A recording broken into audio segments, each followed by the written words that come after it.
యోహాను సువార్త 5వ అధ్యాయము 26వ వచనం. తండ్రి ఎలాగు తనంతట తానే జీవము గలవాడై ఉన్నాడో, తండ్రి ఎలాగు తనంతట తానే జీవము కలిగి ఉన్నాడు. ఇప్పుడు తండ్రి జీవము ఎవరి మీదైనా ఆధారపడి ఉందా? చుట్టుపక్కల అక్కడ ఏమున్నాయి? 4 కెరూబులు సెరాఫులు ఉన్నాయి. అవునా? బ్లాస్ట్ చేసుకున్నారు అనుకోండి, తండ్రికి ఏమైనా అవుతుందా? ఎందుకు? తండ్రి తనంతట తాను అంటే దేని మీద తండ్రి జీవం ఆధారపడలేదు, తన మీదే ఆధారపడు. ఓకే, ఇప్పుడు చదువు.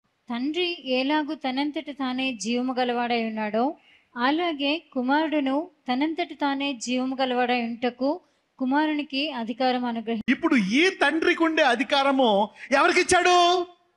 ఇప్పుడు యూదులు అందరూ ఏమనుకుంటారు? ఈయన చెప్పేద్దాం అనుకుంటారు. తండ్రికి జీవం ఉన్నట్టు కుమారుడు కూడా తనంతట తాను జీవం ఉంది. ఆయన అధికారం కలిగిన వాడు. ఆయన అంతటా ఆయనలో ప్రాణం ఉంది. వాళ్ళు కొడుతుంటే బాధ ఉంది. ఆయన మనిషి అయిపోయాడు.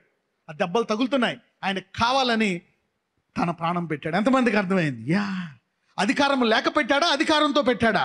అధికారంతో పెట్టాడు. He gave it because he has power. ఇప్పుడు తండ్రి తనంతట తాను జీవం కలిగి ఉన్నాడు, కుమారుడు కూడా అధికారం ఇచ్చాడంట. ఇప్పుడు కుమారుడు ఎవరికి ఇచ్చాడు? శిష్యులకి. ఈ వాక్యం విన్న వారందరికి ఇస్తాడా లేదా? ఇప్పుడు ఈ తలంపులు మీరు తలంచుకుంటే దేవుడు ఏం చేస్తాడు? వాటిని ఎరిగి వాటిని నీ జీవితంలో నెరవేరుస్తాడు. మనల్ని ఏమని పిలిచాడు? శిష్యులు, సేవకులు, పిల్లలు, స్నేహితులు. ఏమంటున్నాడు? సహోదరుడు అనుకో, తనతో పాటు సమాన హక్కులు ఉన్నాయి. అంటే తండ్రి తనంతట తాను జీవం కలిగిన కుమారుడికి ఇచ్చాడు. ఇప్పుడు నువ్వు సహోదరుడివి, నీకు ఈ హక్కు ఉందా లేదా? ఎంతమంది మీ మరణ తలంపులను, దుఃఖాలను ఈ తలంపులుగా మార్చుకుందాం అనుకుంటున్నారు? As the man thinketh so is he. నీవు ఎలా ఆలోచిస్తావో అది నీకు జరుగుతుంది. 2వ కొరింథీయులు 10వ అధ్యాయము 5వ వచనం. మేము వితర్కములను, దేవుని గూర్చిన జ్ఞానమును అడ్డగించు ప్రతి ఆటంకమును పడద్రోసి ప్రతి ఆలోచనను క్రీస్తుకు లోబడినట్లు చెరపట్టి చదవమ్మా. మీరు సంపూర్ణ విధేయతను కనపరిచినప్పుడు సమస్తమైన అవిధేయతకు ప్రతిదండన చేయ సిద్ధపడి ఉన్నాము. మళ్ళా 5కి వెళ్దాం. చూడండి, 5లో ఏమనుందంటే, మేము వితర్కములు అంటే ఏంటంటే ఇమాజినేషన్స్. పరిశుద్ధాత్మ సహాయముతో ఈ వాక్య తలంపులను మీరు మైండ్లో పెట్టుకుంటే అది మీ జీవితంలో 100 జరుగును గాక. దేవుని వాక్యముతో భూమి ఆకాశము గతించిపోను కానీ నా మాటలన్నాడు గతించిపోవు. ఆకాశము నుంచి వర్షం వచ్చి ఎలాగ మొలుస్తుందో అలాగే మొలుస్తుంది. కాబట్టి ఇంత గొప్ప తలంపులు, ఇంత గొప్ప ఆశీర్వాదకరమైన వచనాలను తల్లిదండ్రులు వాక్య వాతావరణాన్ని తీసుకురావాలి ఇంట్లో. ఏ వాతావరణం? Word atmosphere. అందుకే అంటాడు పాత బంధువులు, రాయి గోడల మీద అక్కడ ఇక్కడ, to fill your thoughts with the word of God. అందుకని అంటాడు, చదవండి. మేము వితర్కములను అంటే తలంపులు అనమాట, అంటే ఇమాజినేషన్స్, డ్రీమ్స్. ఇంగ్లీష్లో ఇమాజినేషన్ అంటారు, ఊహ అనండి. వితర్కం అంటే ఊహ అనమాట. ఊహించుకుంటా ఉంటాం, అమ్మయ్య అప్పులన్నీ పోతే ఎలాగుంటుంది, నాకు పెళ్ళి అయిపోయి 2 పిల్లలు పుడితే ఎలాగుంటుంది, నాకు ఒక ఇల్లు, ఒక కారు ఉంటే ఎంత బాగుంటుంది, నాకు ఈ రోగాలన్నీ పోయి రిపోర్ట్లు నార్మల్ వస్తే ఎలా ఉంటుంది, నేను అమెరికా వెళ్ళిపోయి ఒక 5 లక్షల జీతం వస్తే ఎలాగుంటుంది. All this dreams. నేను చెప్పనా, ఈ రోజు నువ్వు ఆలోచించడం మొదలుపెట్టి ఆ తలంపుల్ని దేవునికి అప్పగిస్తే 100 రెట్లు నెరవేరుతుంది అది. Take it and dream it. It will come to pass. It will come to pass. I'm telling you. చూడండి, నేను దేవుడితో మాట్లాడమని 3 సంవత్సరాలు అడిగా. 3 years ఐ ఆస్క్ గాడ్, నాతో మాట్లాడు. నా బాధ చూసో విశ్వాసం చూసో మాట్లాడాడు. ఇంత ఆలస్యములో కూడా దాన్ని పట్టుకున్నాను నేను. 1 రోజు కాదు, 2 రోజులు కాదు. యోసేపుది అదే పరిస్థితి.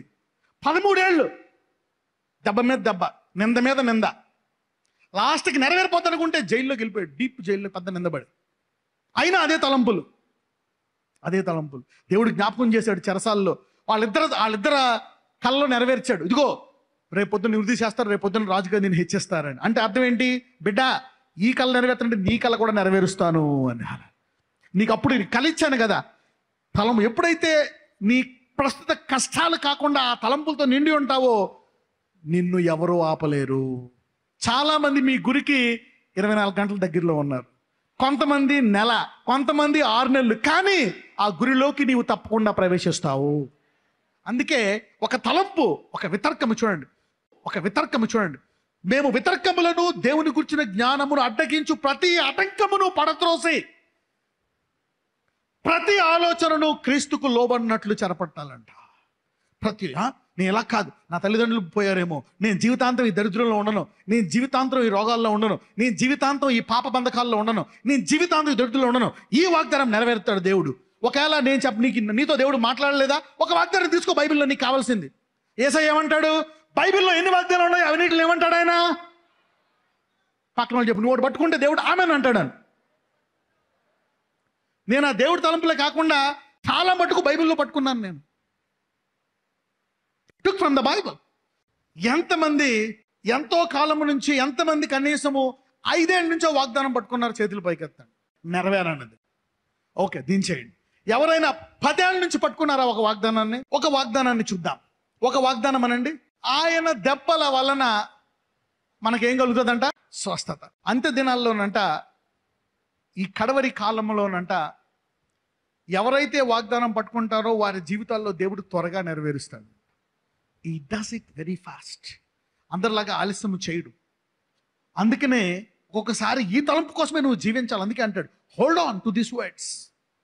ఈ తలంపులు నువ్వు పట్టుకున్నట్లయితే నిన్ను ఏమి అవి నెరవేరుతాయి, ఎవరు వాటిని ఆపలేరంట. ఎందుకంటే ఎప్పుడైతే నువ్వు దేవుని తలంపుల గురించి ఆలోచిస్తున్నావో ఆయనే దూతలను పంపించి వాటిని నెరవేరుస్తాడంట. They are angels. వెళ్ళిపోతాయి అనమాట, అవి నెరవేరుస్తూ ఉంటాయి. అందరికి అర్థం కాదు నీకు ఎలాగొస్తున్నాయి, ఏం జరుగుతున్నాయని. ఆ వాక్యాన్ని ఒకటి పట్టుకొని దాన్ని గురించి ఆలోచిస్తూ ఉంటే అవన్నీ నెరవేరిపోతాయంట. It will come to pass. ఒక పేపర్ మీద రాసుకోండి, ఈ రోజు ఈ ధ్యానం అని. అది పొద్దున్న చదువుకు మంచి చదువుకు, సాయంకాలం మళ్ళీ పేపర్ పడేసేయండి, మళ్ళీ ఇంకో పేపర్ తీసుకోండి.